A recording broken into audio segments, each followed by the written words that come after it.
एक छोटे से गांव में एक गरीब किसान का बेटा अंशु मिट्टी के घर में रहता था। पिता का कर्ज, सूखा खेत और टूटी हुई चप्पलें उसकी जिंदगी का हिस्सा थीं। लेकिन उसके पास कुछ था जो कई अमीरों के पास नहीं होता। एक सपना था कुछ बड़ा करने का, कुछ ऐसा जिससे उसका गांव, उसका परिवार और वो खुद गरीबी से बाहर आ सके। एक दिन गांव में एक एनजीओ की टीम आई जो डिजिटल शिक्षा दे रही थी। अंशु ने पहली बार कंप्यूटर छुआ। उसे यूट्यूब पर एक वीडियो दिखाया गया, कैसे एक गरीब लड़के ने मोबाइल ऐप बनाकर करोड़ों कमाए। अंशु की आंखें चमक उठी। उसके दिल ने कहा, मैं भी कुछ बना सकता हूं। लेकिन उसके आसपास के लोग हंसते थे। ऐ बेटा, खेत में बैल चला नहीं सकते और बात कर रहे हैं स्टार्टअप की। पिता ने कहा, खाली पेट सपने नहीं देखे जाते अंशु। वह डर गया। क्या वाकई ये सपना उसके बस का नहीं? एनजीओ के एक शिक्षक राजीव सर ने उसका उत्साह देखा और कहा, अंशु, यदि तेरे अंदर जज्बा है तो ये जमीन तुझे रोक नहीं सकती। उन्होंने अंशु को एक पुराना लैपटॉप दिया और एक ऑनलाइन कोडिंग कोर्स में फ्री एडमिशन दिलवाया। अब अंशु की यात्रा शुरू हो चुकी थी। अंशु ने दिन में खेत में काम किया और रात को लैपटॉप पर कोडिंग सीखी। इंटरनेट कैफे जाकर वीडियो देखता, मोबाइल रिपेयर की दुकान पर फ्री वाईफाई चुराता। साल भर की मेहनत के बाद उसने एक मोबाइल ऐप बनाया जो किसानों को मौसम, बाजार भाव और सरकारी योजनाओं की जानकारी देता था। अब असली चुनौती शुरू हुई।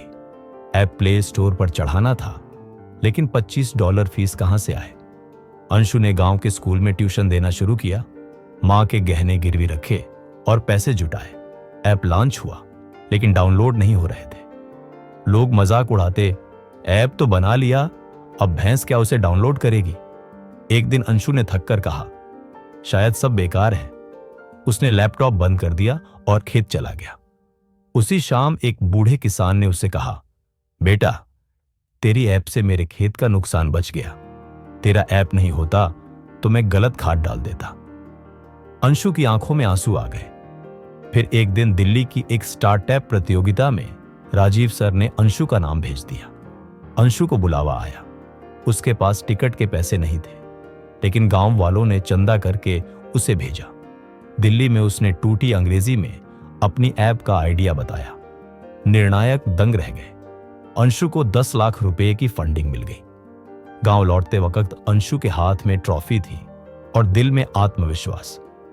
अब वह ऐप को और बेहतर बनाने में जुट गया। उसके ऐप के अब लाखों यूजर हो गए थे। सरकार ने भी उससे संपर्क किया और उसके काम को पुरस्कार दिया। एक दिन वही लोग जो उसे बेवकूफ सपने देखने वाला कहते थे, अब अपने बच्चों को अंशु जैसा बनने को कह रहे थे। उसके गांव में अब एक कंप्यूटर सेंटर था जहां अंशु खुद बच्चों को टेक्नोलॉजी सिखाता था। सीख, मोरल ऑफ द स्टोरी, कभी हार मत मानो। अंशु की कहानी हमें सिखाती है कि खाली जेब हो सकती है, लेकिन सपना कभी खाली नहीं होना चाहिए। जब इरादा मजबूत हो तो गरीबी, आलोचना और असफलता कुछ भी रोके नहीं सकते।